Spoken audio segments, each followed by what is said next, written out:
I'm sure even film stars must not be having such a huge fan following. I mean, the amount of fan following that Sir has surely is a positive sign to show that literature does exist and will continue to exist in due course of time.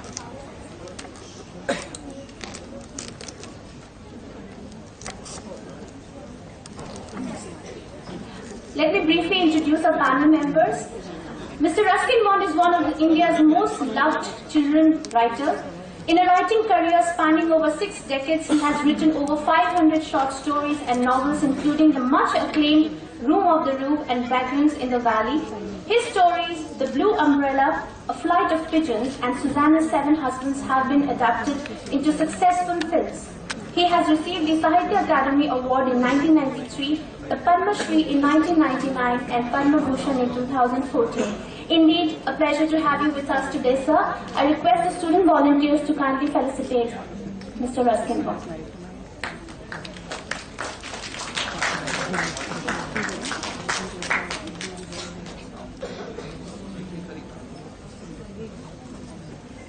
Next, I take the opportunity to introduce Mr. Arup Kumar Datta, President of Northeast Writers Forum.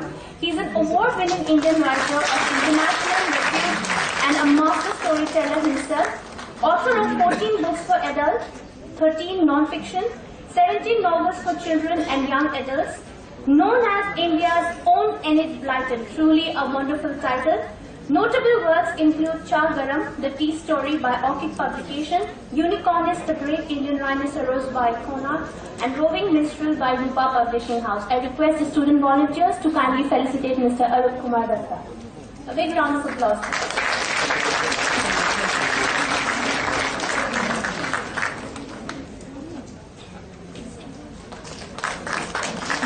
Next, I take the opportunity to introduce Madam Bandita Kukan. She is the first lady mechanical engineer of Assam, as well as the whole of Northeast, ladies and gentlemen. The first lady science fiction writer in Northeast region. She already has 4 novels and 3 collections. Her award-winning novel Juni Vima Aruhi Hot is quite well known. One of the literary work has also been awarded as the best children novel by Assam Lekhika Honsta. Winner of Sahitya Akademi Award for Children Literature in 2011. Students, please felicitate Madam Bandita Kukan.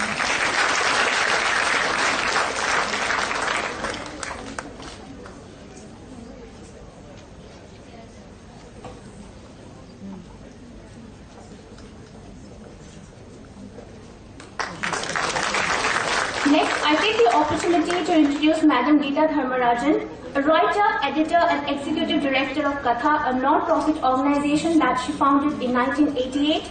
Her work focuses on education, especially of children from poor families.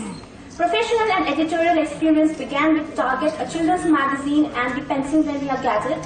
Her works include more than 30 children's books and over 450 individual pieces in magazines and newspapers in India and abroad.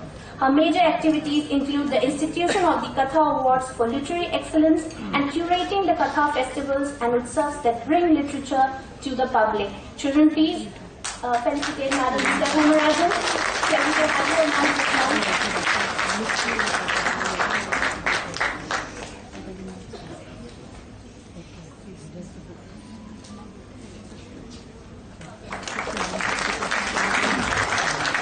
Next, I would like to introduce Madam Shiny Anthony. Madam Shiny Anthony has written short story books The Orphanage for Words, Barefoot and Pregnant, and novel When Meera Went Forth and Multiplied. She has compiled anthologies including Why We Don't Talk and written the children's books Goody Tales. Co-founder of the Bangalore Literature Festival and director of the Bangalore Poetry Festival, she won the Commonwealth Short Story Asia Region Prize in 2003 for her story, A Dog's Death. Her latest work is the Amar Chitra Katha novel, A Kingdom for His Love. Student volunteers, kindly felicitate Madam Shiny Anthony, please.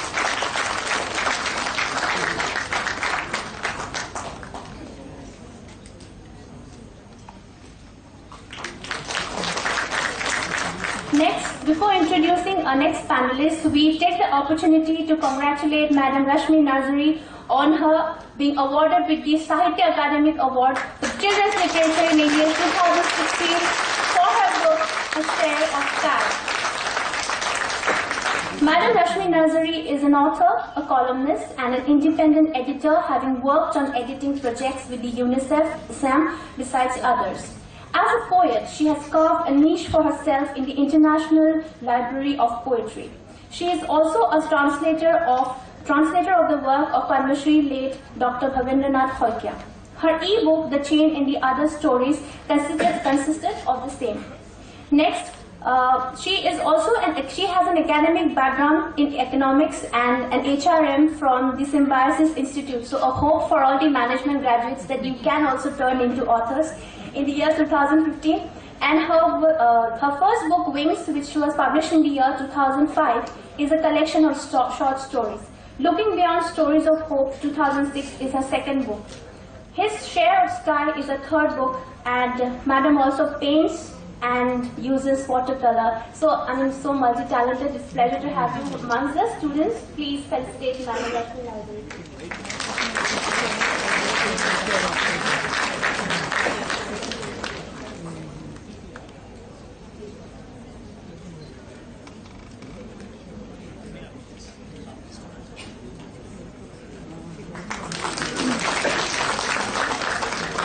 Finally, I take the opportunity to introduce the most important aspect of a panel discussion, the moderator of the panel, Dr. Shrutimala Dwara. Dr. Shrutimala Dwara is a bilingual writer. Her books in English include 3 novels, 4 collections of short stories, and she is a bilingual writer. So her books in Assamese include 6 short story books for children, a collection of short stories, and a novel. She is a regular columnist in the local leading daily. And she was awarded the Nari Shakti Award by the Lions Club in April 2015 and the Women of the Year Award by International Human Rights Council, Assam chapter, in 2016. Madam is an associate professor in the Department of English, Handy Girls College, and is secretary of Northeast Writers Forum. Students, please felicitate Madam.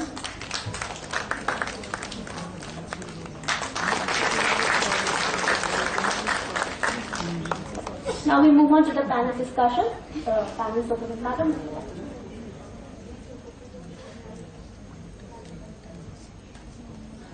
Madam Bandita Thakur has, she wants a minute of the panel discussion. So ma'am, I hand over the stage to you first.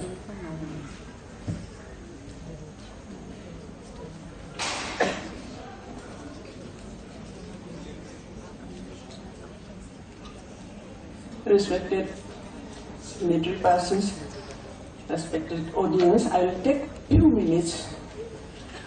Today we have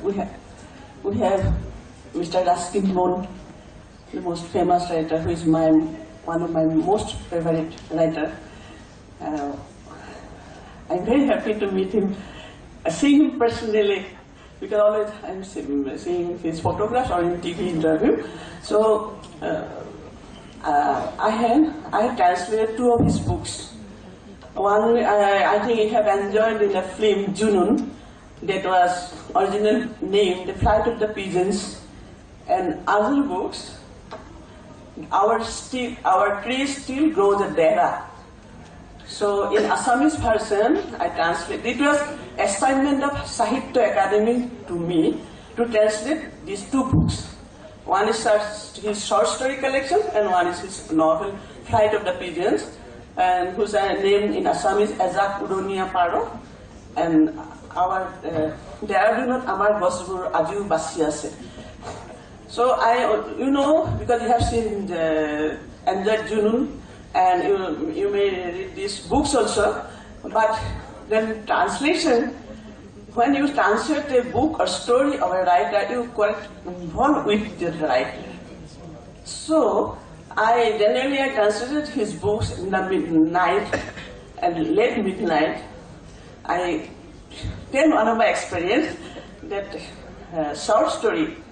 It's a tremendous short story that I should not say all over the world is appreciated. But thing is that when I translated his stories, I was very, very emotional, and I was too emotional. One story, that Binia, the tribal girl, and I was weeping. Same time I was translating. I was involved with that tribal girl story, that Binia. I depicted in such a way, such a piece of love story, because others, from my adolescence period, I was studying all of his stories, almost all of his stories, but these books, they have some, one is Shady Tree, for lonely boy, a shady tree is a friend, only friend, and that Vinya is a tremendous story. If you will get some chance, you may read it. So I want to present my books, our honorable, my favorite writer, Mr. Ruskin. Thank you.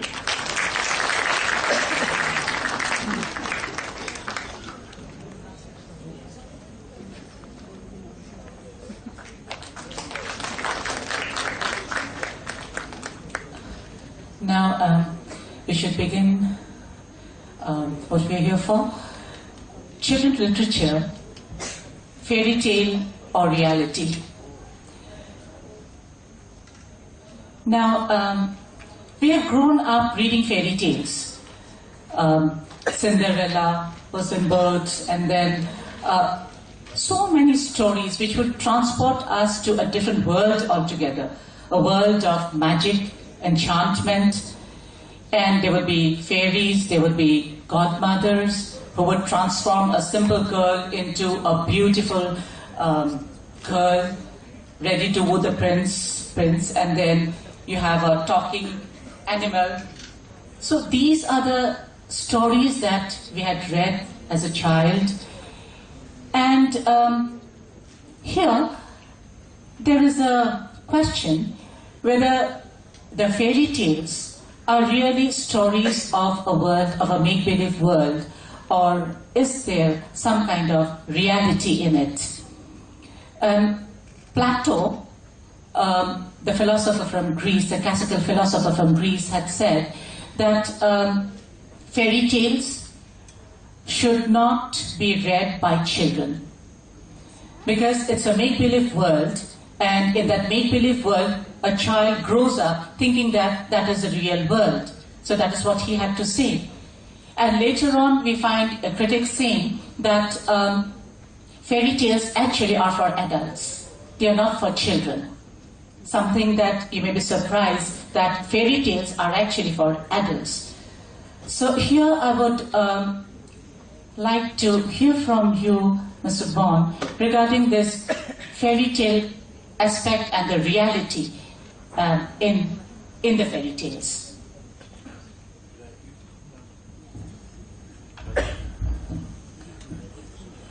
Well, you folks, you heard enough from me all morning, so I was looking forward to listening to all the other panelists.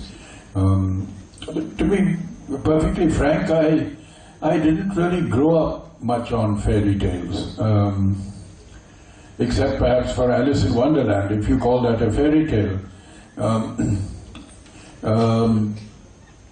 I think some of the earliest books I read were really stories of adventure, so they were steeped in realism to a great extent, although you could call it a sort of romantic realism, because these were romances, books like Treasure Island or Kidnapped and Coral Island. These were adventure stories, so you could escape into them along with the hero or the central characters.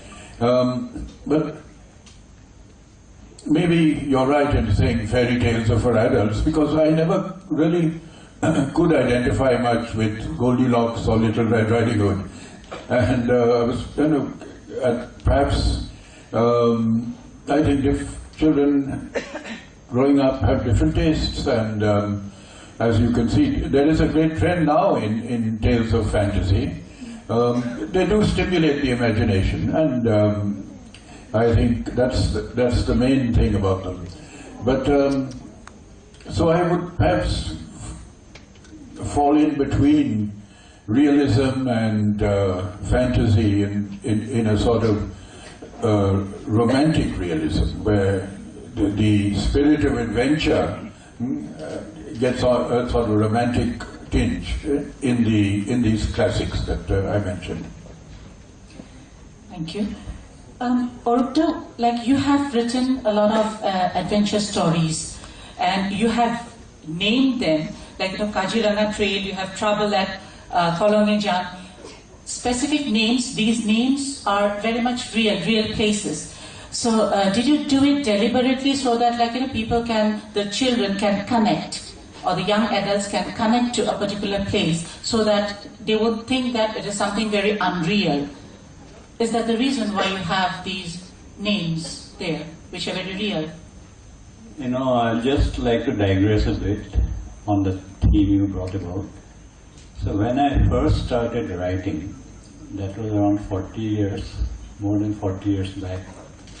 And that time, I discovered that as a child, matures, his perception of reality differs. For instance, a very young child truly believes in fairies.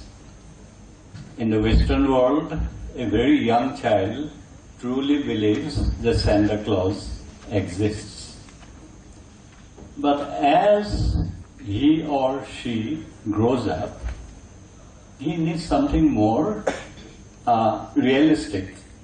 His imagination no longer is satisfied with something that is absolutely fantastic. I'll just give you an example. I had a very young batch of child fans for whom I created a character, fantastic character, unbelievable character called Kunku. Kunku was a flying elephant, and it took these children to faraway places on adventures that I would never put down in writing. There were 9 children in all. Then one day, the youngest of them told me, "Mama, I do not want to always cling on to Kunku's tail. I want to sit on Kunku's back." That I discovered that this creature, although it was a fantasticated kind of a creature, it was very much real in their imagination because they were very young. But as they grew up, they lost all interest in Kunku. So I had to dump poor Kunku in the garbage dump of history. Anyway, nowadays I discover something that is a very disturbing trend. As the child matures, rather than come out of a imaginary, fantasticated world like the world of fairy tales, they are getting deeper into a world of virtual reality. And that I have discovered while I interact with young people. And responsible for this, as Mr. Bond had said earlier, one of the most virulent influences is television, to a great extent cinema, and even now in literature you discover this kind of exaggerated fantasy is creeping up. So our young people, instead of coming to grips with the real world, they are being drawn into some kind of a unreal world in the current situation. And I don't think, that's good for the kind of mental, these are so-called video games. You will discover that they have fantastic characters, and many children, they are obsessed with this kind of imaginative thing. So perhaps there is some kind of a disconnect in a segment of today's generation with reality, and perhaps this kind of what we call fantasies, they are responsible. Could it be that the world around DC is so gory in the sense, and it's also it's full of stress, so they would like to escape into a world of imagination Could it be like that? That, sometimes you're so stressed out and you want to escape. You want to escape from this world. Even, like, although they are children, they feel the stress around them. They feel more, in fact. So, could it be that they are falling back to the world of imagination? Perhaps that might be one of the causes. But then escapism is never a good prescription for mental health, mind you. Sorry. Yeah, maybe. And as we're talking about that is imagination, Geeta, because you have dealt with a lot of oral tradition, like oral stories. So in most of the oral stories, we find that it is about very unreal worlds. Some are like how human beings have come to this world, or they would have a very, very different kind of a world altogether, maybe not much to do with reality. So what do you have to say about that? Well, I love tales of the imagination. I think children should be immersed in a world of imagination, because I think it gives you many things. One, it allows us to be creative. But the other more important thing for me is the kind of questions in the minds of children which as adults we are not able to answer. I think there are many questions, whether you're 2 years old or 3 years or 5 years or 10 years, or like me sitting over here, very, very old, but still feeling like I'm a 5-year-old because I'm in front of Mr. Bond and all of you, and I don't think I can handle this situation. I think a fairy tale gives you a way to handle situations that you don't really understand. It gives you a world of imagination into which you can move to find answers, to find solutions, which then can come into the real world and allow us to face the real world with more courage and with more, I think, equanimity, with that exquisite balance that you need in today's life, in any time's life, to be able to manage, to do well, to survive, to live, to make something of the life that we live. So I think when I look at my childhood, I think there were a lot of stories. I lived in a world of stories, I lived in a world of imagination. I don't think I differentiated between what was real and what was unreal, maybe. Today, I work with a lot of children. I find that many times the stories that are coming from rural areas or from, say, tribal India, from villages, from folk tales, from the oral tradition, sometimes they look like fairy tales to children who are living in urban areas. They don't understand what is happening over there, because as adults, I think we have never introduced this world to them. We've said that reality is the most important thing. And so we have cut out anything and everything which is not part of the real world. So I think we have been constricting and restricting the imagination of children by not allowing them to openly think about tales of the imagination. So what happens is children, when they are on their own, when they are talking to themselves, when they are with their friends, they are in that world, which is a world of imagination. So I would like to think that when I look at my children, there are lots of questions. I mean, when I say my children, I'm looking at something like 80,000 children that Katha works with. And they're all, I think they are all financially poor, but they are imaginatively extremely rich. Sometimes I think maybe they are richer in imagination than many other children going into different schools, maybe because they have that time. They have the luxury of imagining things. And I think a fairy tale, which is a misnomer, I think, it should be tales of the fantasy or of the imagination, are what feeds into life and living and gives us the courage to live it well. Thank you.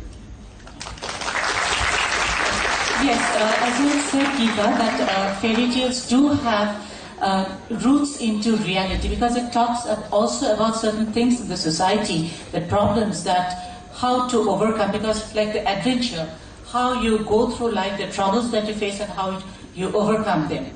And Shiny, what do you have to say about this? My take is slightly technical. I feel when you are writing or reading a fairy tale, there has to be that note of reality in it to bring out the fairy tale aspect. And when you're writing the other way, then you need, if you're writing a fairy tale, you need something real, and when you're writing something too real, then you have to bring in the fairy tale element to make the reality. You know, like you have Hansel and Gretel. So you have the stepmother. That was the real part of it. And then, you know, the rest of it was the fairy tale part of it.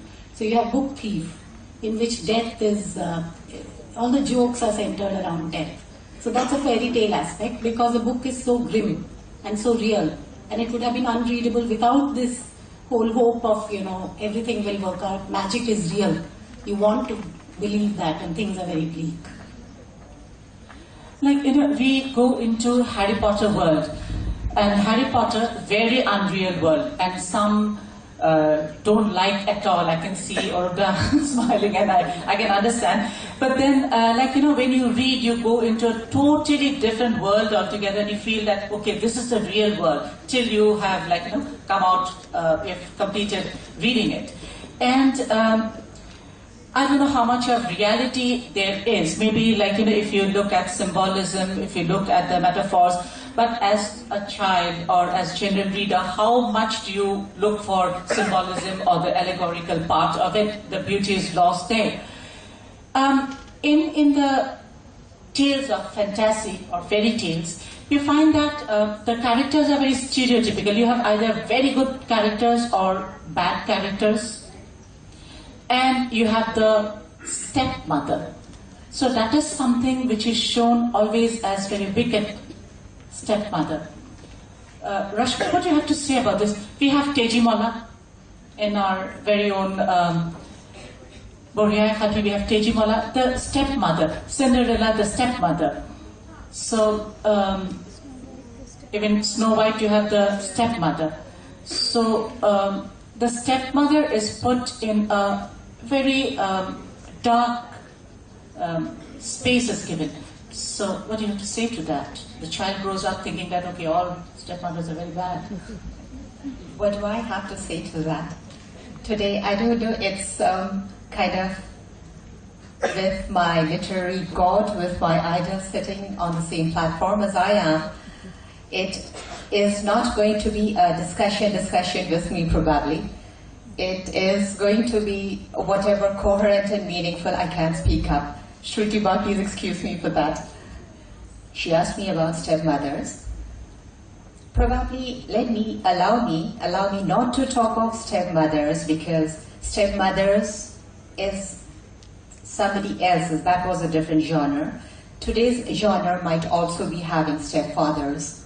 So that was fairy tales then. This is fairy tales now. This is the reality.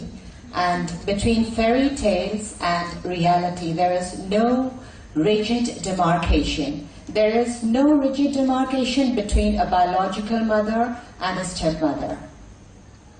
Because it is not totally about being bad. It is sometimes the intentions, what the mother feels is good for the child, but the child thinks is not. So when there is a disagreement of, what should I say, motives, then there is a stepmotherly kind of attitude, but then probably it stems from a biological mother, whereas the intentions were not exactly stepmotherly on the part of the mother, the biological mother, but because the child at that moment thinks is not suitable to her conditions, her desires, she thinks her mother is going against her. That is her reality. And regarding fairy tales, I switch over, Shrutiba, allow me, from the stepmother thing. May I talk about something else also?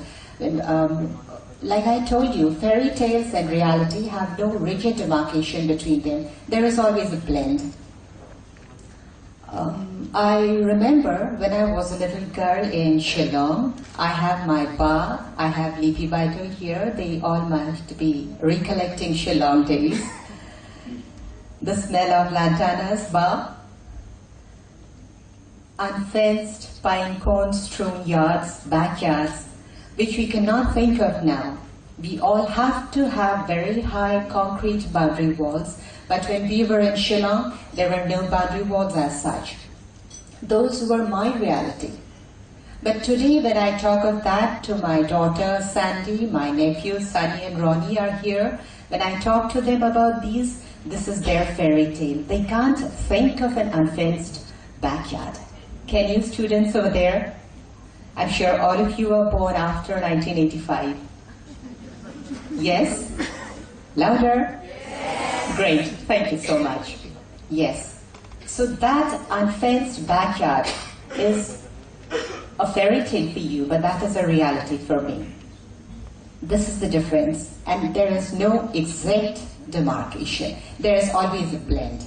This is the difference between a fairy tale and a reality, that there is no proper difference. It is always a blend. There will be a blend because there is a difference of genre, there is a difference of generation, and there is a difference and no difference, no rigid demarcation between the stepmother and the biological mother, and between the stepmother and the stepfather. Thank you, Srutipa. I hope I have answered your question. Yes, thank you. But that was just a part of, the wicked world that you find in the fairy tales. But then I think as, was it Tolkien who said, the writer of Lord of the Rings, who said that when a soup is placed before you, you are not to think about the bones of the ox that goes into it. So you're just to enjoy it. So in the fairy tales or tales of fantasy, when you have the evil and the dark characters lurking there, you don't think about too much about them. For instance, again to come back to Teji Molla, you have that, there is reality there. The merchant is there, he's very real. The mother, the stepmother is there, very real. Teji Molla herself. But then of course the other elements which are there, she being killed and how a tree comes out, a flower comes out, it's her. Here what we see is that she is being crowned, she's been killed in a very brutal manner. But as a child, when we read Teji Molla, we did not take into account that brutality, how she was killed. Because this reminded me, we had Kotha Nodi, which was, part of Teji Molla. And when I saw how Teji Molla was killed, then I realized, well, when I was reading, that aspect did not come into my mind. Because, we were reading as a story, and the gory details did not come into it. So, for the children, how much of the ugly aspect of life should be put into the stories? What would you like to say about this, Mr. Pong?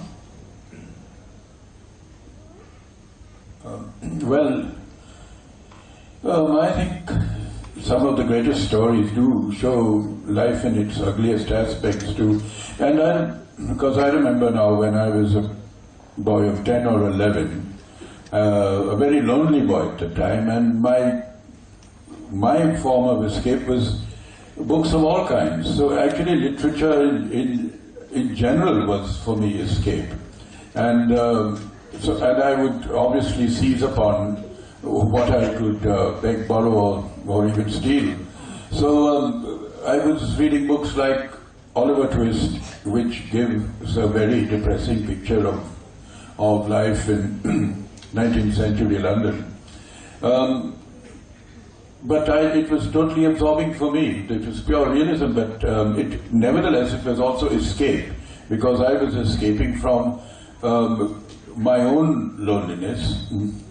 And we were talking of stepfathers and stepfathers, and I had a stepfather who was not in the least cruel or oppressive, but who was totally indifferent, you might say, to me. So I would have to turn to something, and so I turned to books, and fairy tales never did appeal to me much, I have to confess. So I was reading Dickens, Oliver Twist, David Copperfield, I was reading Wuthering Heights, kept me awake all night. So these were actually, you could say, practically almost adult books. Children usually get them in an abridged form, where sometimes maybe the more realistic elements are maybe even cut out.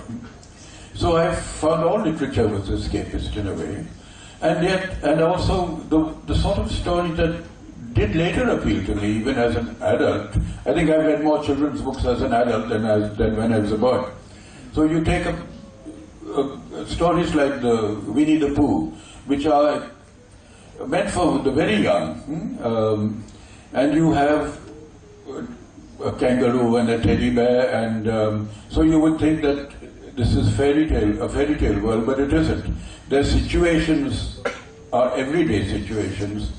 Their dialogue is normal conversation, as you would get between children and adults.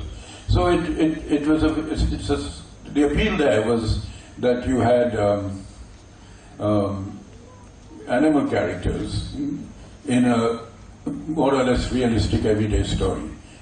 So I guess, as you were saying before, that sometimes the division between fairy tale and realism, it just blends, and there is no real difference.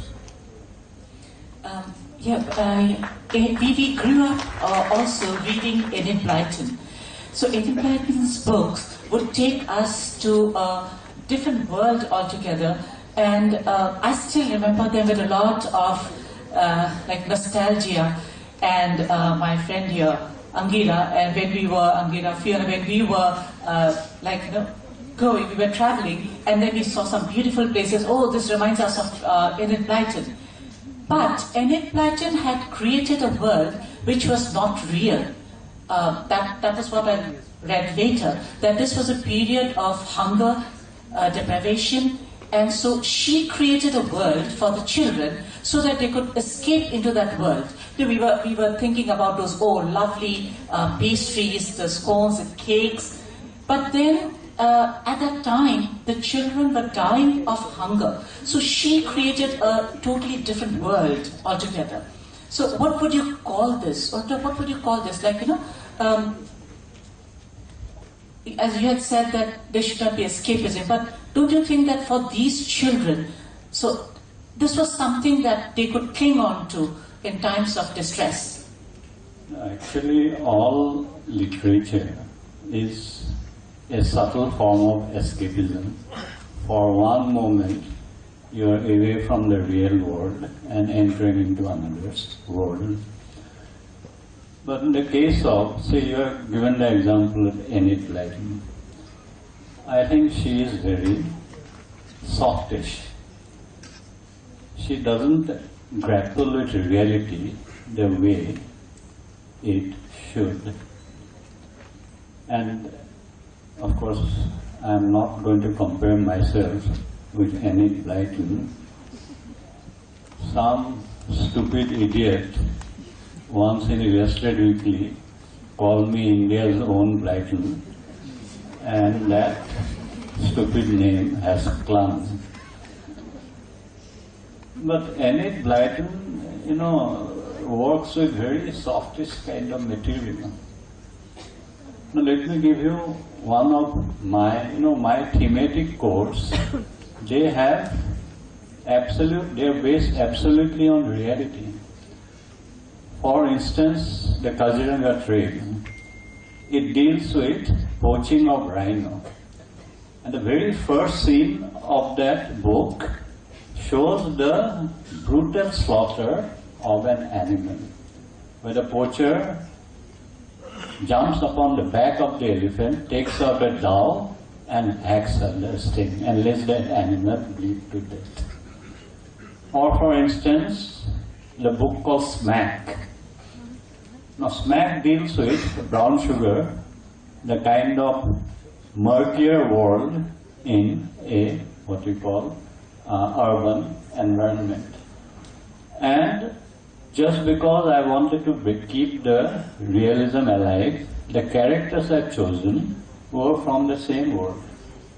Because a character, to be realistic, must not, stick out like sore thumbs in this kind of environment. So here we had a young serving boy in a restaurant and a shoe shine who were involved in this kind of adventure. So that world is an extremely realistic world. And I believe, even now, that at a certain point of time, a child reader must make the transition from the world of fantasy, pure fantasy, or adulterated fantasy, like Harry Potter series.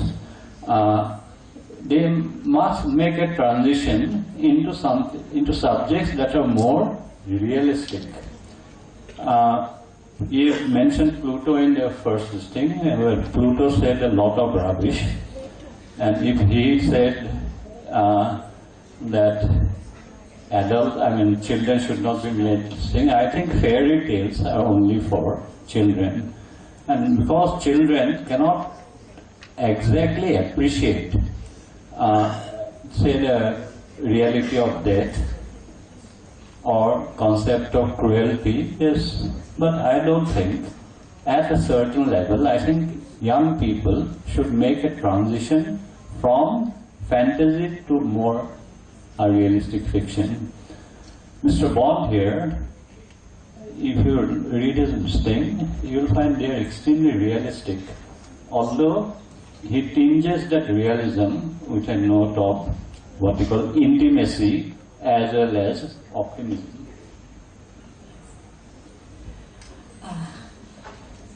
There is another kind of stories which are of fantasy, that is science fiction. Because Pandita Madhu, you have written a lot, maybe because of your engineering background, the science fiction. And here we have, sometimes we wonder whether we are reading, what we are reading, maybe would be real after a few years. Like when we are talking of aliens, when you're talking of alien coming down and working with a family, that was one of your stories. Sometimes, that is imagination, but can it be that this imaginative world, because it's like science you're talking about, so can it be real at times? Thank you.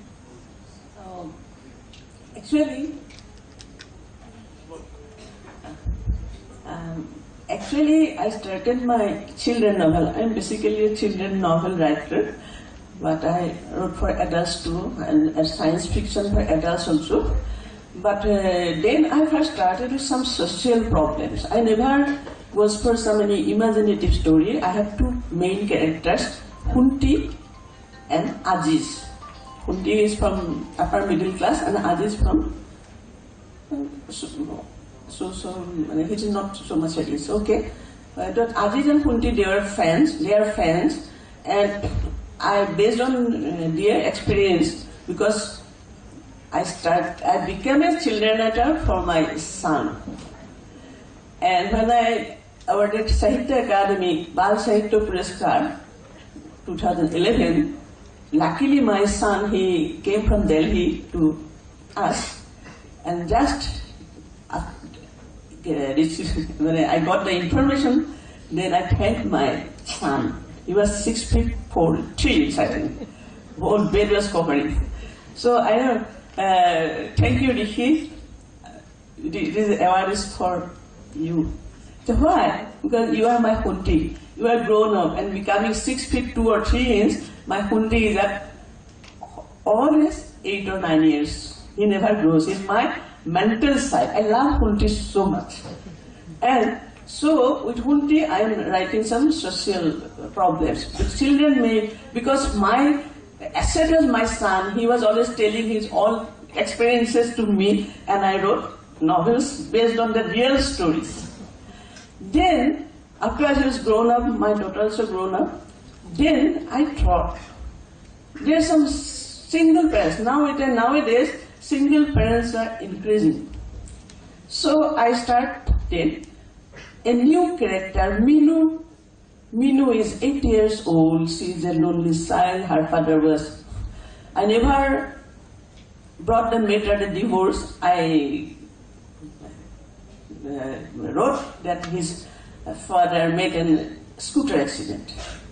Because there is always divorces there, it's increasing day by day. But how a lonely child lived without his father. So, there are some other experience also. So, Minu, he sees a company from an alien. Alien came to, because she was weeping. She never wept before her mother. Because mother will be very sad, na? Because she's alone and she has to work whole day office. So she always, always went to the son. Then she wept. And once an alien came to, he transform in many ways. Sometimes he became a towel, sometimes a hanky, sometimes a flower, sometimes a sock pencil, and sometimes a ribbon. So that pen, I introduced a character, pen. So I wrote you're mixing reality with reality, because then some experiences, I found that nowadays children are very much interested with these aliens, robots, and computerized other things. So first my character was an alien. Then I wrote some science fiction with robots. Kunti's robot dog. Minu's hockey. That her Minu's friend, she is a Rupa, she is a robot. Just like Minu, a girl. So I introduced robot and alien because I know that now Kunti and Aziz, their social problems are not, because I wrote for children more than 25 years, so social problems are changing. So I introduced this, then I wrote, because I was already wrote science fiction for adults, now I wrote science fiction for children reader, because they know that about gravitational force. They may not know the nanotechnology, some space technology, but they know that what is gravitational force, because when they jump up, they immediately fall down. So, they know what is the gravitational force. So I wrote many stories that disturbing, when gravitational force will be disturbed, what they will feel. Then I wrote one cricket match which was played by Kunti and Aziz at Vijayanagar village, where gravitational force was disturbed. Then again I wanted a science fiction story that one, some broken piece of that planet or like that moving around the sun that just passed very near to our world. Then for 3 hours there is some gravitational problem in our city, in Guwahati, where Borderland Trophy could not be played in time because their players had very difficult with their football, and the drop of water is not coming from our tap. Yes. There's so many problems, so I wrote a... Thank you, madam. Then, like, as you have said about science fiction, Mr. Pant, did you ever think of writing something like, science fiction, or like... Have you ever thought of... the thought might have occurred to me once or twice, but I quickly realized I wasn't any good at it. But science fiction has had over the years a following, and as you said, an adult following too. And it goes back to, I think, Jules Verne and H.G. Wells, who were probably pioneers in science fiction writing. And H.G. Wells in particular did it so convincingly that when he wrote The War of the Worlds, and it was produced as a radio play by Orson Welles in America, it created a panic. People thought actually the country was being invaded by aliens, and there was a general panic. So sometimes science fiction can seem or appear to be more realistic than the actual reality. And of course, people are curious about the future and would like to perhaps imagine what it could be. And so many of, say, Jules Verne's science fiction novels actually turned out to be accurate forecasts of the future, as did H.G. Wells's. But as you asked me if I've tried science fiction, and I think I'm pretty hopeless at it. So I leave it to others to work in that field.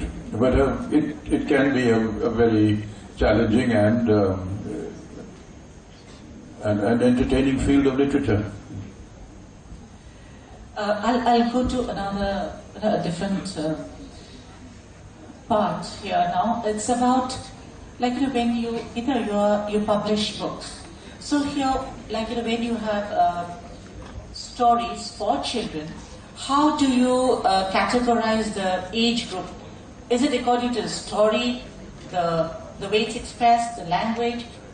When you say that these are for, I'm not talking about the very small ones, the little ones. I'm talking about children, say 10-year-old, 9-year-old, 8-year-old, and then you have 12. So how do you categorize that? No, these are the stories for this age group, and these are the stories for the So how do you do that? Because why I'm asking you, even today I like reading children's books, so I don't know where you will categorize me here as. No, that's exactly why it is so difficult to categorize reading. Because I think children like to read. And reading brings meaning to life. Because when I read a story, I understand it, and that helps me to make meaning out of my life. So to say that this story is for a 5-year-old or for an 8-year-old or this is for a 15-year-old makes it very arrogant, I think, on the part of publishers to think that, we can categorize or we can decide what children should be reading. So Katha doesn't categorize. We have stories, we put it out over there, and children can take and read whatever they want. And I think I've seen many times children who are, say, 5 years old, walking into a second grade classroom, and then walking out of it after a little while. It happens with books also. They start reading a book, they don't understand it, they keep it aside, and then they go back to it a little later. Of course, we need to be very careful that they do not get very sexually, explicit or violence in the books that we give to them, and that we will be keeping for an older age group. But more and more, when I look at, what our children are facing on television, what they face in real life, then I start asking, I'm not saying that I have the answers, and I don't think publishers like me have answers to these questions, but it worries me. Where are these children going to find their answers?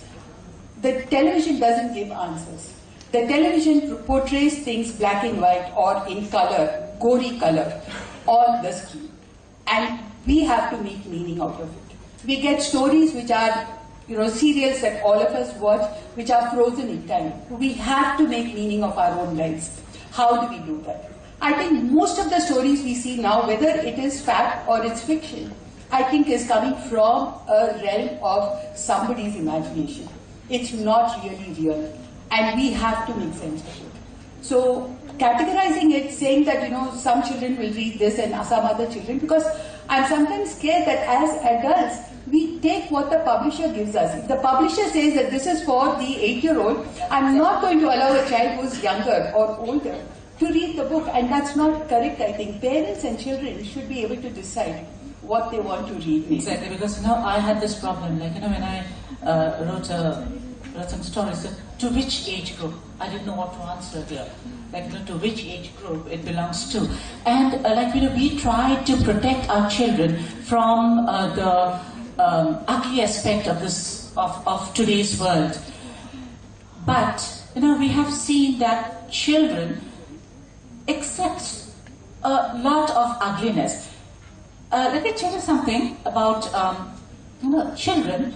I've seen a few years back when we had very troubled times here, they were asked to draw a scenery, and a child was drawing the hills that has to be there in the scenery. So the hills were there, and on the field, a train was like falling apart to pieces, and there was one hand here, the body here, the head here, a little child.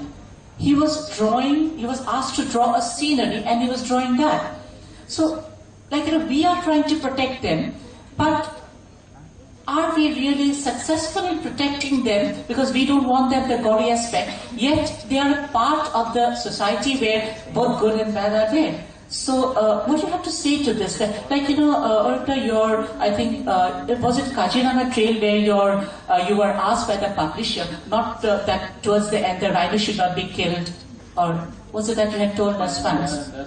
That was the moralistic aspect. Moralistic aspect, yes. Because I had a very dramatic ending where the rhino charged the poacher, butted him with his horn, threw him 15 feet in the air, and he landed dead on the feet of the forest ranger.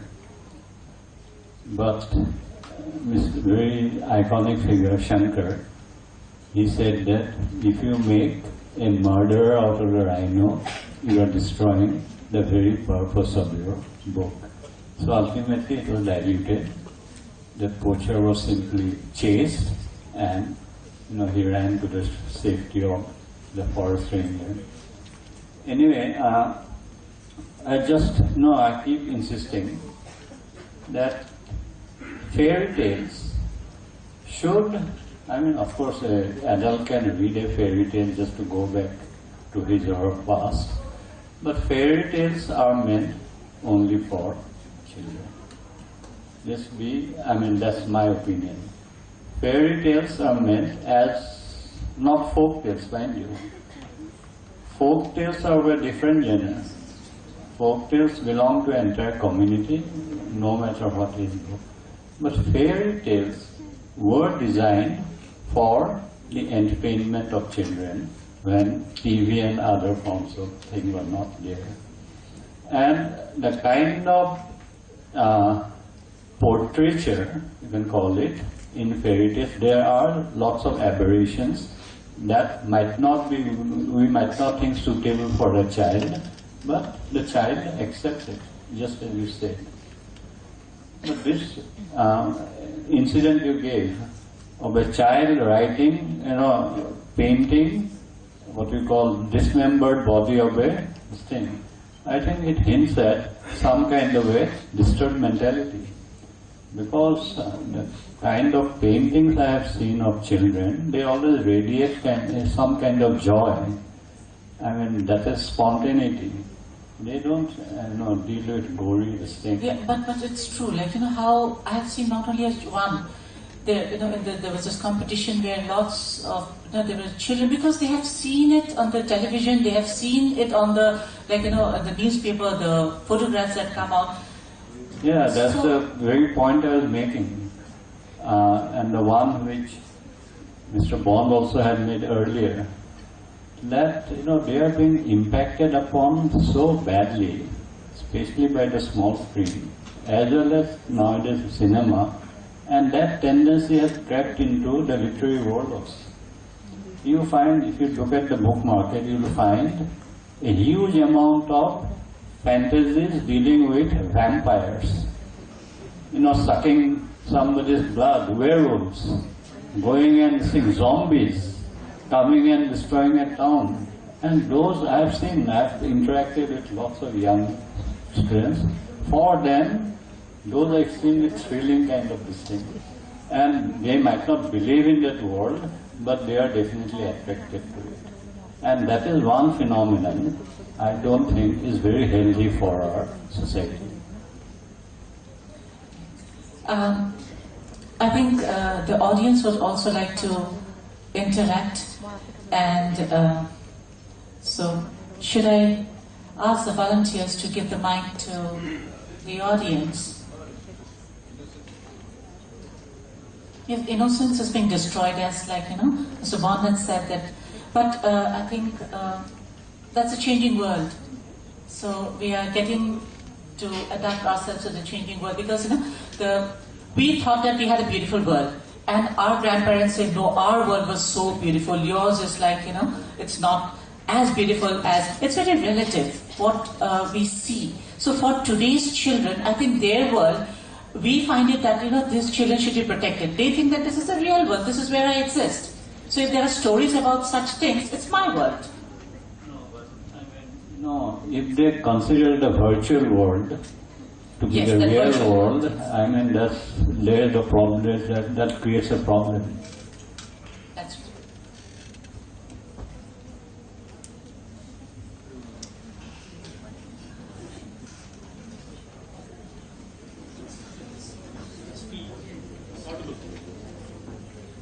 Can you give the mic? Yes.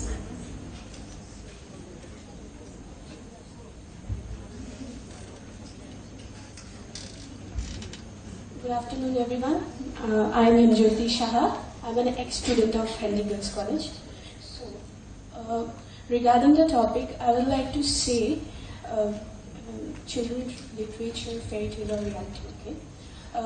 Okay, there should be a fine line between fairy tale and reality. Yes. Children are supposed to connect with the fairy tale. Okay, that's a good point. But in the verge of this, we cannot actually deflect or diverse them from the reality as well. Because when we actually read any fairy tale, I think everyone can relate to Cinderella. Yes, but the point is there, when Cinderella was actually facing any sort of abuse, then she had a fairy godmother. But in the real case, in the real scenario, we cannot expect any fairy godmother to come and help us in the real life. We have to fight for ourselves. And my point is, I want to emphasize on the fact that I think what we actually, from this topic, what we are actually trying to convey, the fact is, fairy tale should be for children, so that their innocence is not lost. But the point is, if children actually, suppose, God forbid, if he or she, that child, faces a sexual encounter, what will be the situation? We are trying to save his innocence, but his or her innocence is getting snatched away. What can we do in that situation? Okay, we got it. Actually, that was the point I was trying to make. We cannot allow, until a certain age, children to remain confined to fairy tales. They need to be, what you call, brought in touch with reality. You made a very valid point. Just a couple of weeks ago, I was at a workshop where, along with UNICEF, the workshop was developing 6 books on child rights and protection. Rashmi was also there. And one of the books, that is for a very young age group, dealt with sexual molestation.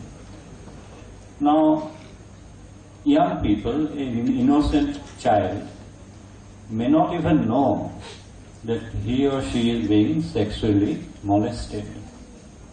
So it is now, in this age, it is time that we write books for young age groups, showing the nature in a very subtle and delicate way, without being gross, that what sexual abuse is all about. For instance, through illustration, a child can be shown that these are the parts of your body, do not allow anybody to touch them. You do not need to be explicit.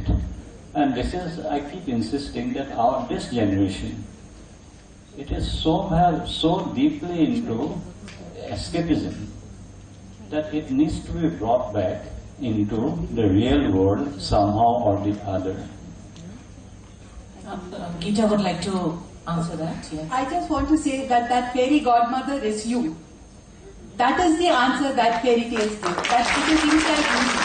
And I can get the courage and I can get the answers from myself. You know what Kabir says? The rivers, the lakes, the mountains, everything that you imagine is inside yourself. And that is what the Vedas also say. Good afternoon, everyone. I'm Mandakini Dasgupta, and I've grown up on a staple diet of fairy tales, both European and Russian. I remember my father would always subscribe with this monthly digest called Sputnik. Yes, and so I read about the European fairy tales as well as the Tsars and the beautiful Tsarinas. Right. So I think what I draw from the fairy tales is that although they are based on real life characters, they present something like the Pandora's box present. Like it's a harbinger of misery but hope. So today, when I read out the same fairy tales to my children, when I tuck them to sleep, I want them to stay afloat with the hope, and who knows, maybe they are weaving their own fairy tales in their dreams. Thank you. That's very nicely said.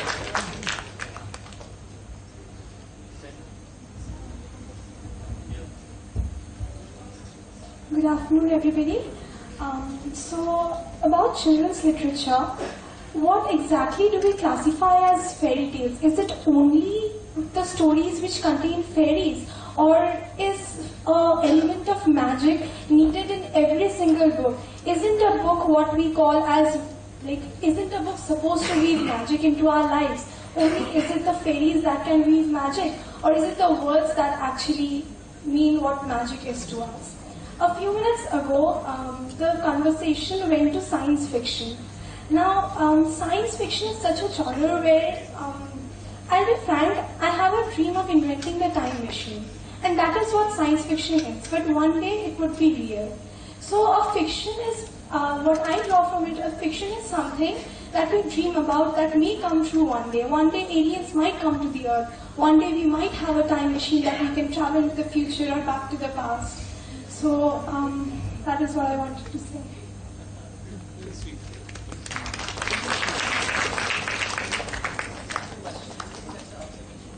That's an observation. I think that's not a question. Yes. So you have answered your own question.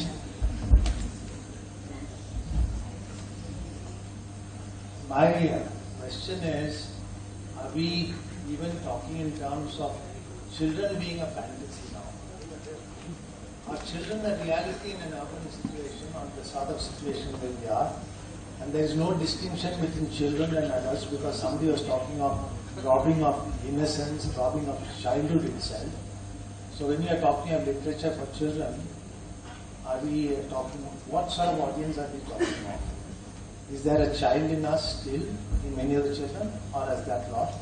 Or are there out there many children who are not in urban areas, who are still very innocent and for whom we should be talking in terms of children's literature going to them? The second thing is, I think the world is becoming such that I don't know whether the world we are seeing is a fantasy or it's real. There are so many elements which I think is fantasy, and I think when I go back home and I sit in my thing, that is my reality. The world has become a fantasy for me, and I want to escape into my reality. So when you say that I want to write stories about this reality, is this what we want to give to children? They are seeing it every day. Or do you want to give fantasy in them? Say there is another world, there is a world of hope. There is a world that you can change, that is in you. You can become better, you can become compassionate. You don't have to be violent. This is the violence you see it, you don't have to put it in a book. But there are other ways of sort of changing this, and can children's literature call it fantasy? Ruskin Bond's world is fantasy for me. When I'm sitting in an urban location, the hills, I don't think there are such quiet, nice places, very soft, innocent places. No, that's a fantasy for me, and I escape into that fantasy.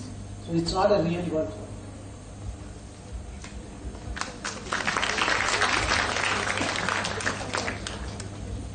Good afternoon. My name is Ankita Pansari.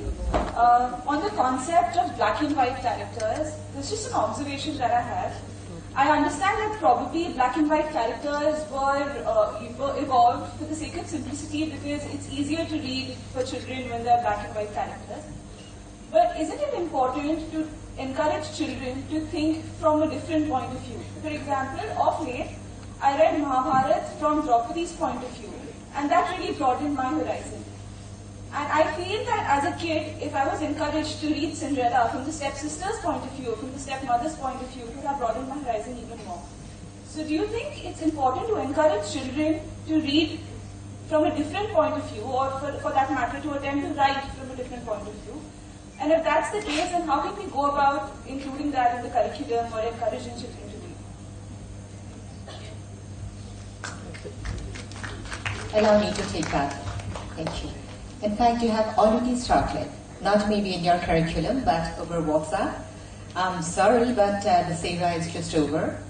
But the day the Seva was over, Ravana had been burnt, with his 10 heads had been done off with. The next day, I received a swathe of WhatsApp messages idolizing Ravana. A lot of women, a lot of little girls would love to have him as their husband, as their brother, because he being someone who had not molested Sita, despite having taken her for exile, taken her to be his bride, but he had waited for her permission. That is what you asked about. We have already started perceiving the whole epic, the whole scenario from a different perspective. For the brother who had abandoned everything to protect her chastity, but I'm sorry to say, I'm a chaste Hindu. I'm a chaste Hindu. I light my diyas in Ram Mandirs, but I have also been influenced by the WhatsApp message that said someone would like to have Ravana as her brother, someone would like to have him as her husband. So the process has already been started. Maybe someday we could add that to the curriculum. Have I answered? Would you like to ask? But also another thing I would like to add here, like, when a child is reading a book, if you try to dictate to that child, this is the way, you should see the story, that is the way you should read the story, think about the allegory, think about the symbolism, then I think the beauty of the story is lost. Oh, I just wanted to say, throw your child into a world of stories, into a world of books. Let the child decide whether she wants to be having an alternate view of things.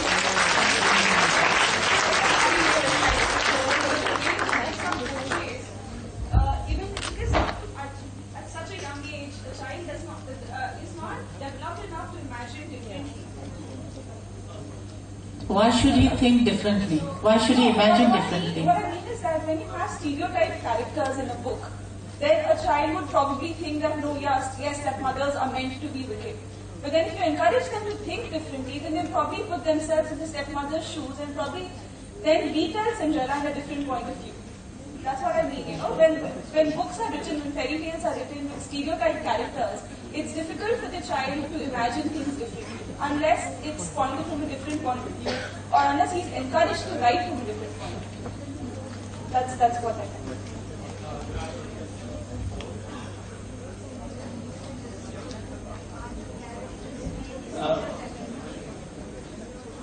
Can I take? No. Can you hear me? Good afternoon, everyone. May I move from stepmothers to wolves for a couple of minutes? My question, or rather request for opinion to you is, it stems from how fairy tales or children's literatures have metamorphosed, or rather been modified across the years. If you look at, for example, if you look at the original of Little Red Riding Hood, the story was completely different. The last version, written in the 17th century by Frenchman Charles Perrault, involved a very gory ending to it. It had a message, for young girls to be wary of all the men who are around there to exploit them. Like Little Red Riding Hood, in fact, strips naked, goes under the sheets, and then she gets swallowed by the wolf. That's the version. But then Mr. Grimm, in spite of his name, wrote a very pleasant version of it, which we are reading today. And that has immortalized Little Red Riding Hood. Other more similar stories are Sleeping Beauty, which is even more scarier. You know, she was in a comatose state and gets raped. You know, so but now the whole version of Sleeping Beauty is different. Now, moving from there, I come here to Assam, to the east, to what we had touched a little while back. You had touched it, Tejimola, Burhiai Khado. I don't know how much Mr. Bond knows about Lakshmanath Bezbara. He's considered as a pioneer of Assamese literature, which he is. Wrote fantastic works. And today the entire state of Assam is dotted with his statues. But it also gave us something called Burhi Air Khado, Old Mothers, Grandma's Tales or Old Mother's Wise Tales, you know, however you translate it. And these are basically a set of folklores taken from different sources where he has added his masala, his twist. And they are today, by far, I think I won't be wrong in saying that the most popular children's tales in Assam. But a lot of them have got gory endings like what we discussed. A child's head is pounded in a rice pounder, and then the head turns into a tree, and there is no happy ending. And the father ends up killing the stepmother who kills her.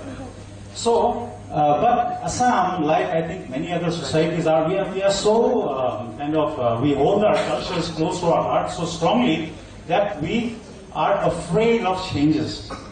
If tomorrow, Orupta sir or Shrutima, they write a different version of Burhiai Khado, there will be gangs of people in front of their house pelting them with stones because they have touched the sacred book. You know? So my point is, sir, is to both Mr. Bond and Mr. Doctor, because Mr. Doctor would identify more with something like Burhiai Khado. And excuse me, I mean, for giving this example, but I could not find another better one which we all would recognize, is should such stories, sacrosanct stories in fact, you know, should they be changed? And if so, what should be kept in mind by the person while modifying it? Because in my opinion, it is important to change these Burhiai Khados for the future, otherwise later children are not going to read them. I will not allow my daughter at age of 6 or 7 years old to read Tejimola when she's got Little Red Riding Hood as an option. So, should they be changed? How much should, or what is your opinion about it? Both of you, I would like, you know, to say something about it. Maybe Ortata sir first, so Mr. Bond has a bit of a better idea about Rokaraj Bezbara. Actually, in one sense, you have answered your own question by, and I'm absolutely impressed by your knowledge of the evolution of fairy tales in the West. Yes, Cinderella story or Little Red Riding Hood or Snow White, they have evolved, isn't it, according to you, to make them more socially acceptable. I think all stories, because Lakshmanath Bezbara, he did not write the original stories. He had simply collected them from different sources and compiled them into a book. And as you rightly said, he also put something of his into those stories. And it is my opinion, we'll have Mr. Bond's opinion just afterwards, that as you so rightly suggest, that because these things are evolving, and they should be, you know, made into more in tune with the contemporary ethos. Now somebody should pick up the courage and do that. But I think Burhiai Khado, some stories at least, does need some kind of reinterpretation. And that will not be a sacrilege because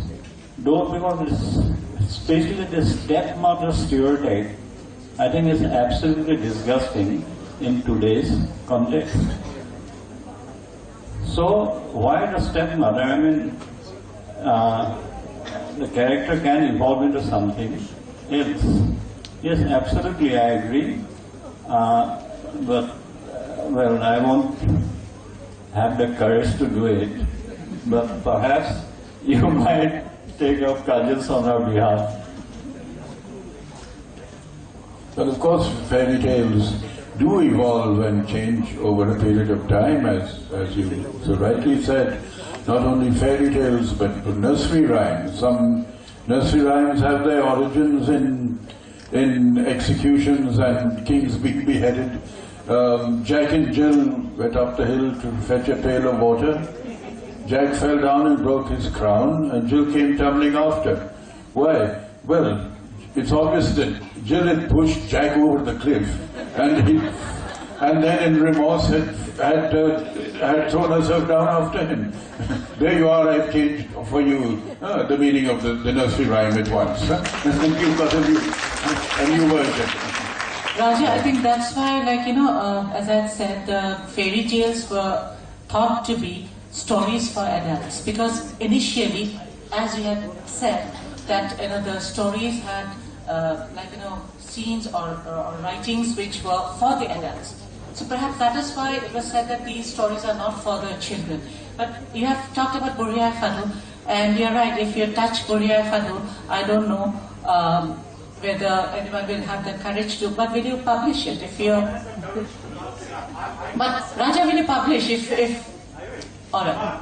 But the translation has to be done by someone who is a known name. If it is someone that you don't know, there are more dangerous things.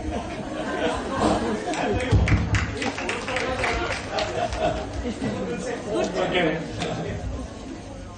If Arup sir does it, people will say, okay, Arup has done it, meaning he has got a point. If Dhruva has done it, people will accept. If I do it, or Swapnil Bharadwaj does it, we'll be kicked on our butts. So, if someone has the courage, some writer of authority has the courage to do it, to change it, I am ready to publish it, and in a big way. Alright, okay.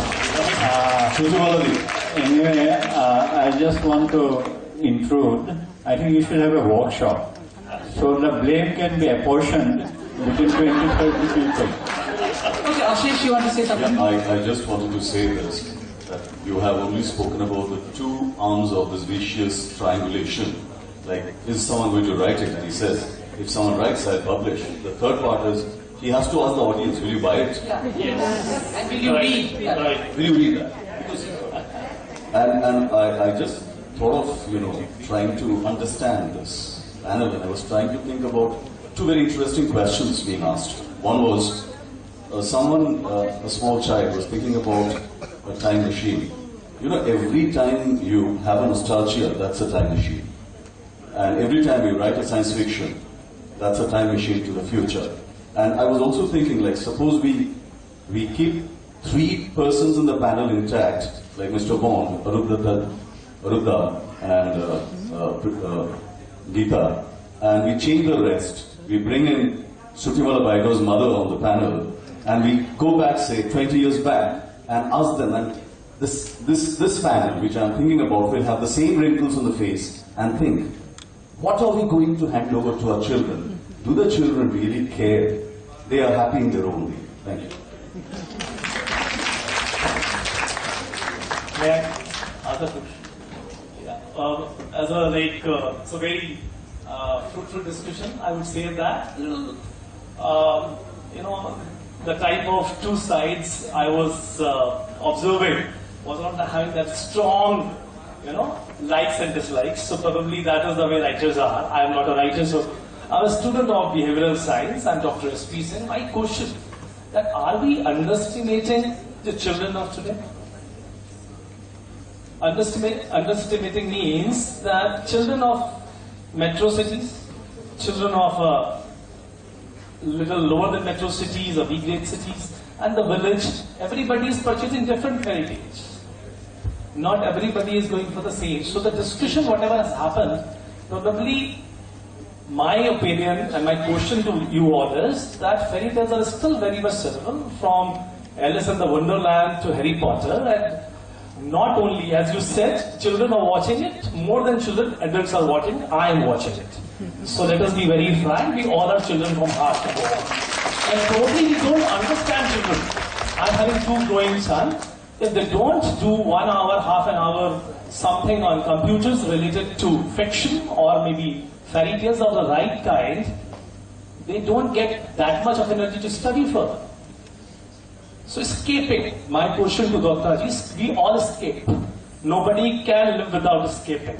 Reading a book is escaping. So you yourself have said escaping is necessary. We have to escape. The stress is being released by escaping. People say, I don't fear. You can't live without fear. You close your eyes, cross the road, I'll see that you don't fear. So that is the way life is. So my question is that all fairy tales exist and they do give.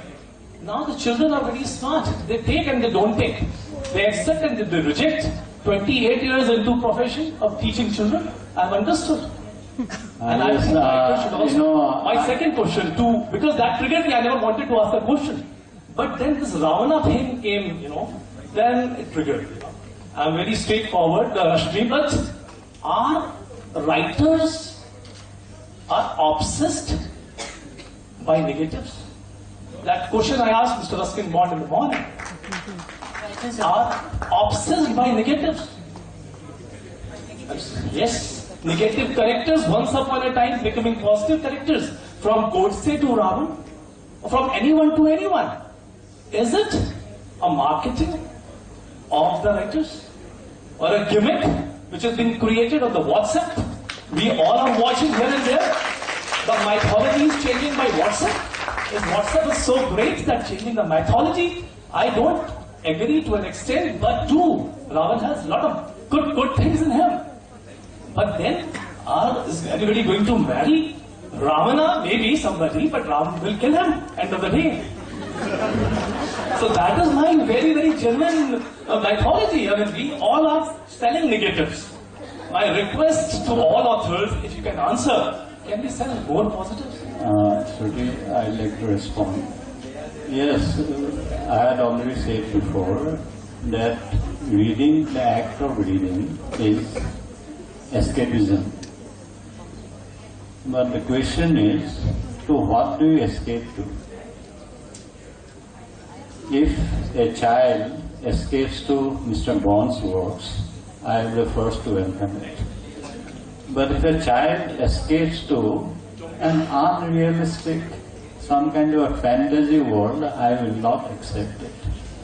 The kind of world which is filled with zombies and werewolves and vampires, I will not accept it. I'll just give you one slight thing, the kind of psychological damage that hyper-activated fancies might create. In an interaction with parents, a mother said that my child, he comes home from school, puts the school bag away, and straight away goes to the computer and starts playing video games. I cannot get him to read books. Now mind you, there are children of that type also who are absolutely obsessed with what we call the virtual world. And I see their numbers. Luckily it's not an epidemic, but I see their numbers increasing with the passage of time. And that is why I am concerned with the mentality of the present generation. I agree with you, but as you said, escaping, not everybody is going to zombies. Somebody is doing FIFA 16, FIFA 15, playing sports there and getting re-energized. So that type of very, very rightly said approach is there. Yes, not everybody. I say it hasn't become an epidemic, but something that is increasing. I think it might have a negative impact upon the younger generation as a whole. Can I just add on to what has been discussed so far? My name is Harun Rashid. Actually, what I find is there is a bit of dispute, definitely in terms of our perception of what is right for the child and how much of it should be dictated by the parents. I remember reading Khalil Gibran's The Prophet, and there one of the questions he was asked was, tell us about the children. And I think he suggested that we as parents have to play the role of an archer who holds the bow and the string and pulls it back, trying to give it the right direction. The arrow is the child. The moment the arrow leaves from your bow and arrow, whether it's going to hit the target or not, we don't know. We as parents have tried to inculcate the best of values we can give, because a child is going to live in a different generation, which is away from where we have grown up. So our duty as parents, I think, would be limited to giving them the right values, and then let the child grow in its own way and all find its own way. Can I just put in something here? I'll tell you something, and then I'll ask your opinion regarding this. There is a vision .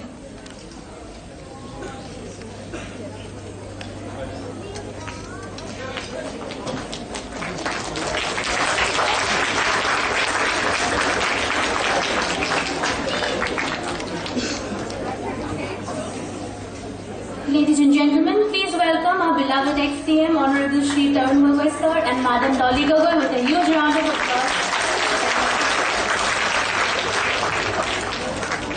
Shri Tarun Gogoi sir has served as the Chief Minister of the state for 15 glorious years, and he holds a special place in our hearts because Shri Gogoi has constantly supported our promoters Shri A.K. Pansari and Shri A.K. Modi in making Royal Group of Institutions and Royal Global School a top-class educational institution of the region. Right from the inauguration of the Royal Group of Institution in 2009 to the inauguration of the Royal Global School in 2011, Shri Tarun Gogoi has always supported us.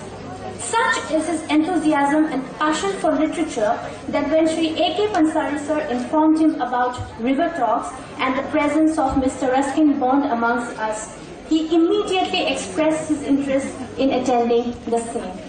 I request Chairman sir to kindly felicitate Shri Tarun Gogoi sir and Madam Dolly Gogoi. Volunteers?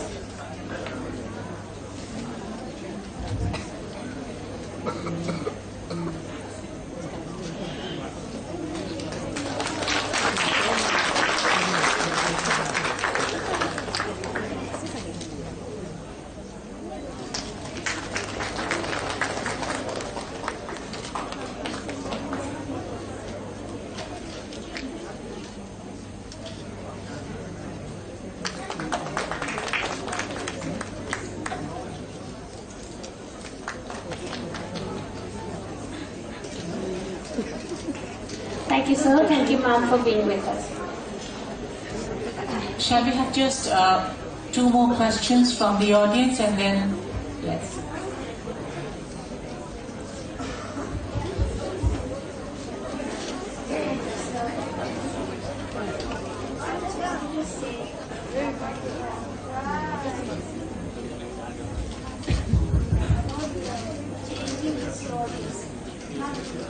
Krishna, we can't hear you. Hello. Okay, about changing the stories. I wanted to say that why don't we just read them as they are? And leave it to the reader, leave it to the children. Children can also make sense of it. Readers can also make sense of it. And they can interpret it in their own way. And also what is related to the characters. Well, they can be looked at in different ways. Are they really stereotypes? We have to ask ourselves. Are you talking in regarding Buriya Khatun? Buriya Khatun, and also about the method of, the stepmother and so on. Because when, as a child, when we read, we did not think about this, did not come to our mind. It was much later that we started questioning about the negative characters. Because we hardly thought about the negative characters when we were reading as children. The basic context is changing in our society. The kind of long-lasting marriages of earlier times no longer exist. So they don't live happily ever after. Exactly, and more couples are getting divorced. We are having remarriages far more often than it used to be. So the stepmother phenomenon has become, quite enlarged. And I don't think all stepmothers, we should not stereotype them. I'd just like to say something. Yes, I was just telling. I'll tell you something. There is a vision that appears. It's a dwarf. I think you can get it back. It's a dwarf that appears to certain people. If 3-4 of us are walking together, only one would see the dwarf, and it is believed, it is said that bad omen comes upon that person who sees the dwarf. Now, how many of you think I'm making up my next fiction? Can you please raise your hands?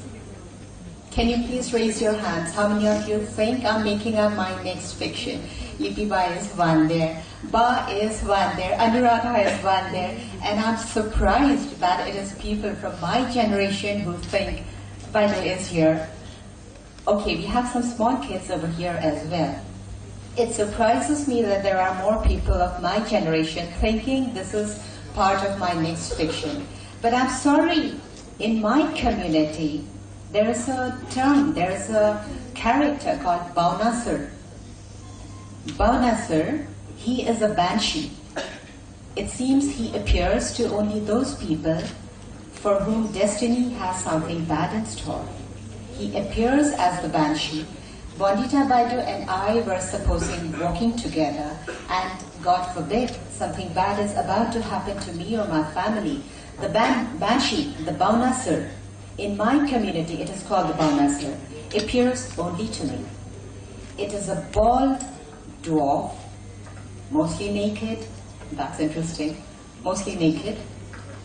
But this is it. For certain people, that is fiction. And now, because I have already spilled the beans, you know it is real. So that is it. That is partly fairy tale for certain people and real for certain people. And that also goes on to prove that the child in all of us, even in my generation, I'm on the happier side of 40, let me tell you. I'm on the happier side of 40, and people my generation are believing this to be a fairy tale, part of my next fiction. It proves that the little child in them, in me, is still alive. Kids, grow up. But then, this is the reality. You all believe in it as the real. This is your maturity. At your age, what we would like to give you as fairy tale, you think it is real. At my age, what I would like to give others as real, you accept it as fairy tale. So this is the cliche part of fairy tales versus reality. Thank you. Hello, ma'am. I would like to say something. It's more of an observation or a comment. Correct me if I'm wrong. That when we're talking about like this is for children or this is for adults, and Sir Vaughan has already quoted one rhyme. I would like to say about this rhyme, very popular rhyme, Baba, black sheep, have you any wool? Yes sir, 3 bags full. So for little children, it's like, okay, he is being taught that sheep gives us wool. But if we look it from a more adult point of view, Baba, black sheep, have you any wool? Isn't there a ton of slavery there? Baba, black sheep, have you any wool? Yes sir, 3 bags full. So we also look at the way the sheep is replying. So what does that indicate? So I think that there are 2 points of view in everything which we are reading. And I agree with Geeta when she says that we should not categorize it, this is for children, this is for adults. Because maybe for the person who is standing in the 6th floor, hope to commit suicide, that life has no meaning. For him, maybe life has no meaning. But between you and between me, there is literature. And by literature, I mean imagination, I mean writing. Thank you. Excuse me, again, how you look at it. Baba, black sheep can be racist for you. But I can look at it from a Janti Hazarika perspective. That's stylish, that's glamorous for me. Again, how you look at it. Respected family members, my question is that, what do you think about the fact that fairy tales usually feature protagonists who need a hero to rescue them from distress, things like Cinderella and Snow White to name a few? Do you not think that they present a wrong idea to children, young girls in particular, instilling a belief that they need a hero to rescue them and complete their lives as they are incapable to do so on their own? Do you not believe that instead of featuring damsels in distress, we need to start presenting little girls with stories of themselves in action. What is your take on that? That's a very good point you are making. What would you like to guess? That's the point we are trying to make. When Mr. Datta Borua, he had raised this question. Yes, you know, our contemporary ethos is completely different. You'll find if you look at, study closely the fairy tales, even some of the folk tales, they're extremely sexist in nature. They always make the woman some kind of a potential victim, a damsel in distress as you put it, while a Prince Charming comes and rescues the princess. But today in contemporary society, that kind of a stereotype can no longer be acceptable. So we do need to change our traditional fairy tales to make them, because today women power is something absolutely dominant. And there is what is known as gender equality. So why should we accept stories in which a damsel is always in distress and a Prince Charming has to come in order to rescue her? I just have an observation to make, and I will just continue from that negative stereotypical characters being changed all over a sudden. Sir said that no woman would like to marry Ravan. As a woman, I wouldn't like to marry Ram as well, to be abundant, pregnant, and to be and this observation was given to me by my father when I was getting married. A man of almost 70 changed his perspective from his generation, passing on to a daughter, saying that if not Ravan, then also not Ram. And I have a question to Sir Bonds to ask. I'm a teacher by profession and I teach literature to classes 9 and 10. And we are teaching one of your stories, Tiger in the Tunnel. And my students are greatly excited when they got to know that I am coming here to meet you and have an interaction with you. My question to you, sir, did you ever think while you were writing those short stories that they would be a part of the curriculum, and how justified it is to just write for pleasure and then be incorporated in the curriculum from examination point of view? Thank you for your question. Well, I'm really just a storyteller, and I'm not an authority on children's literature or literature in general. So I can only tell you what I like and enjoy. And of course, when I wrote that story, or any story, I had no idea that it's going to go into the school curriculum. And as far as I recall, when I was at school, I did not enjoy having to study any particular author. With the result that even after leaving school, I avoided books by authors that I had to read as texts. So I hope those children who have this particular story of mine in their curriculum will forgive me for having written it. Thank you. As I was saying, I always tell my students, don't read this novel, because these are college students, my students. So I tell them, don't read the novel as a textbook. Forget that it's a textbook, read it as a novel. And then you're going to enjoy it. Hello everyone. I am Sajid Iqbal. I am just 21 years old and I have not overcome my childhood yet. So, you should not. Yeah. When we are talking about children's literature, I think that we should give the space to the children to create their own world. I think that if we are giving the children to imagine themselves what they need to grow up and what they want to become, then they will have the right choice of they will have the right freedom to do that.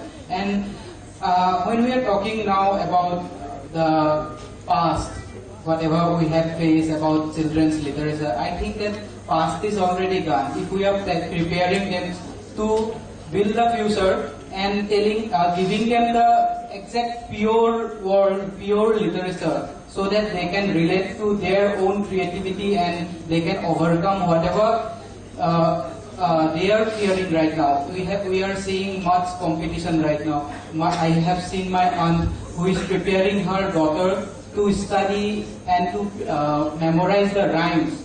That is such a, I don't think it's a good way to tell her daughter that you need to memorize the rhymes. It is a, like it's forcing her to prepare for the exam. I think anyone, any mother or any father or their parents or elders should tell their child to read whatever they want to read, whatever they like to read. And if we are giving them the space to create their own world, then they will be more beneficial in their future, because our past have already been a past. If we are giving them the future, then only we can make a sense in this world.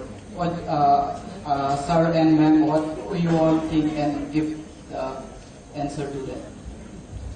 Yeah, past is gone, but then, like, you know, it's not gone altogether.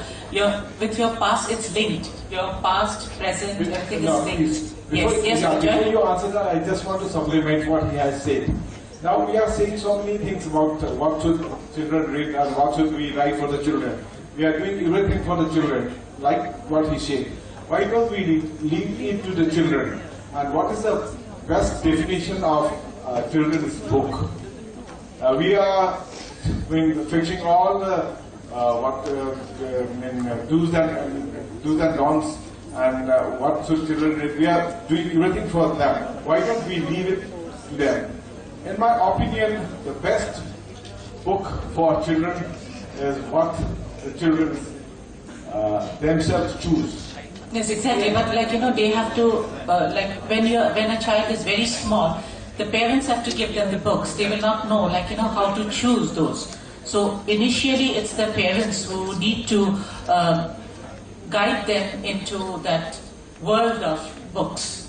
So after that, they'll be able to choose what they want. And then they could be left to read whatever they want. What do you say, Shiny? I'm just connecting what you said to what Mrs. Barua said earlier. I feel that before we go into a hero's point of view, which we anyway have all the time, we have the hero's point of view. And then we want the villain's point of view. Why do we want at all the villain's point of view?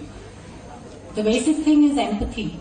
We write stories for children to read and to understand what the person who's inarticulate or the person who has not been given a fair chance to talk about his motives and methods, we give him a platform. But I also feel that maybe there's a third way, and that is a neutral way. So I remember when I read Cinderella, first of all my question was, how did that glass slipper remain glass slipper? Because everything else had gone back to mice and pumpkin, So the magic had stayed for the shoe. And I remember thinking what the shoe went through, because the shoe had to be worn by so many feet. They were fat, they were smelly, they were sweaty, they were people just trying to force their feet into it. And I really felt for the shoe, And if the shoe wrote the story, I think that story would be very neutral. It's neither the wicked stepmother and it's not Cinderella.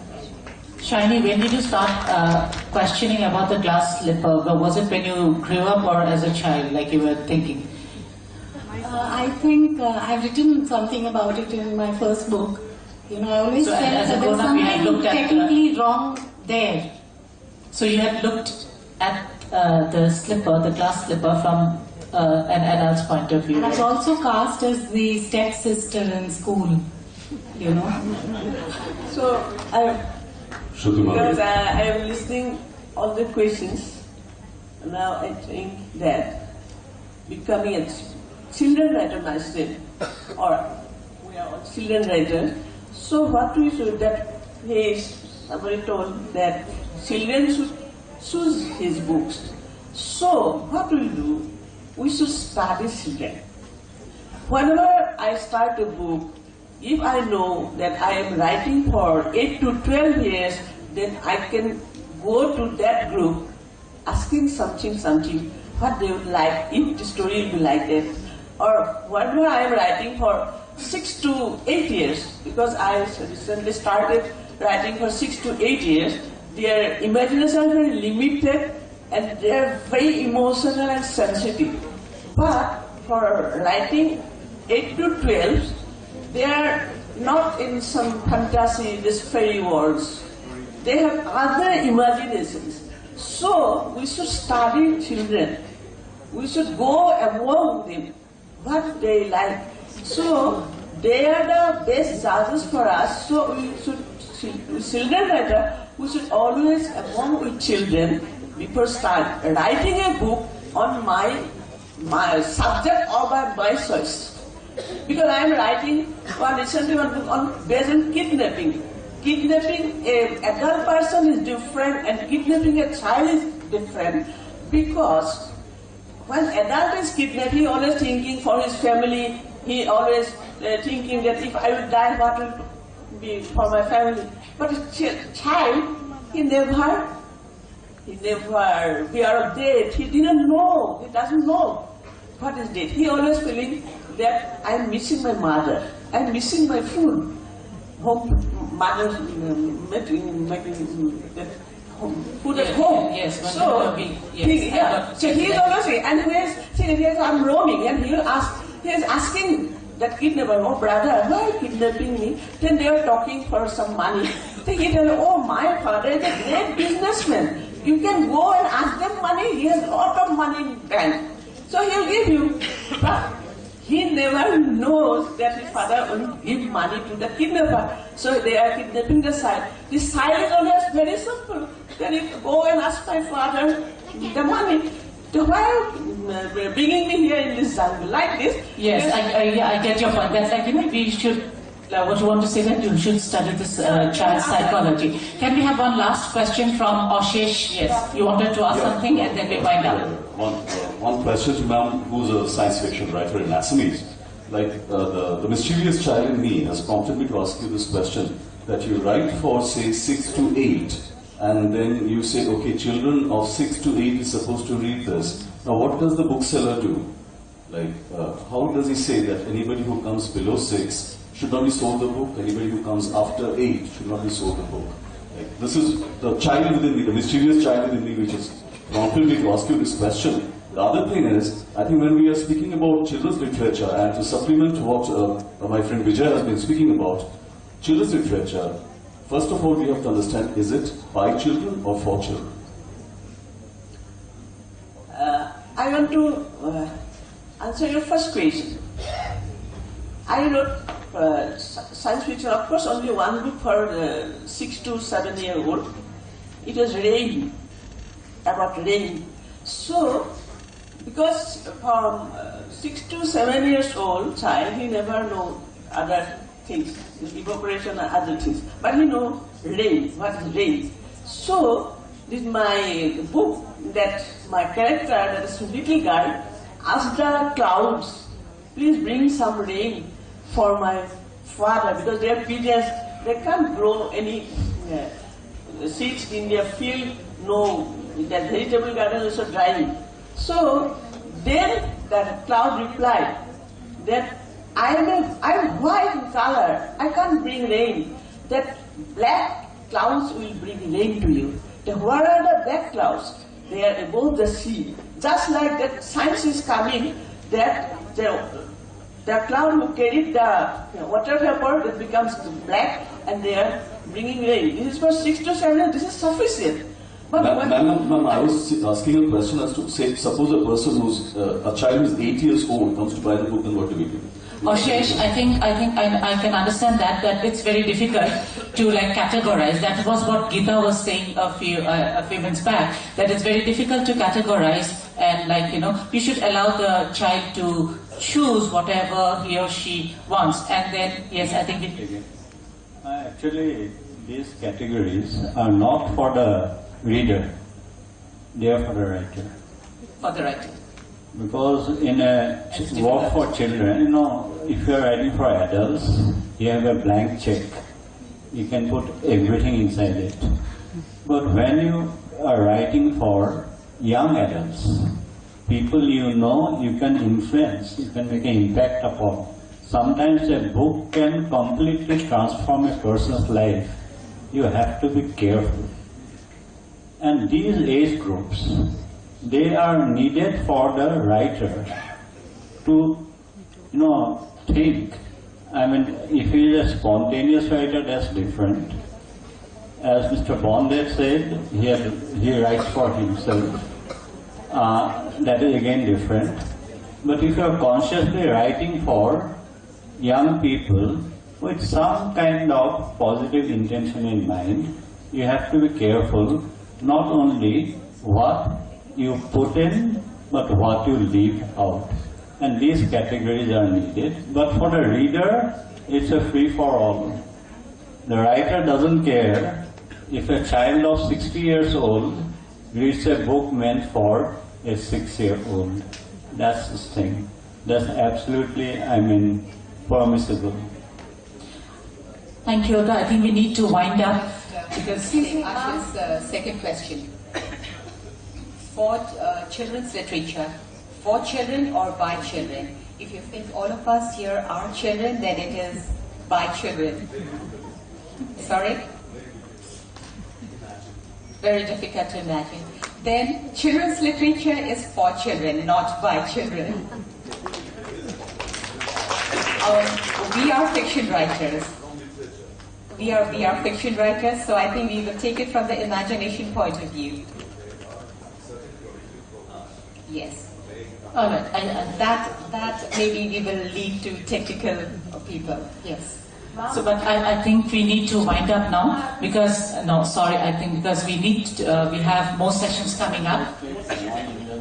Okay. I just want to end on a personal note. The individual sitting behind me, lots of young kids came today and said he's an inspiration. Long back, 30 years, 40 years back, this gentleman was an inspiration for a aspiring writer like me. In fact, when I decided to give up my job and take up full-time writing, my wife said, "Nothing doing. You will not be able to make it." So I told her, if Ruskin Bond can do it, why can't I? And that was the impact this lovely gentleman had upon me 30 years back. Thank you. Thank you. This discussion could go on and on, on children literature. And thank you for your participation. And Hans Andersen had said, everyone's life is a fairy tale written by God's finger. So our lives are all fairy tales. Fairy tales. We are real. So fairy tale or reality. So thank you. Ladies and gentlemen, we come to the end of this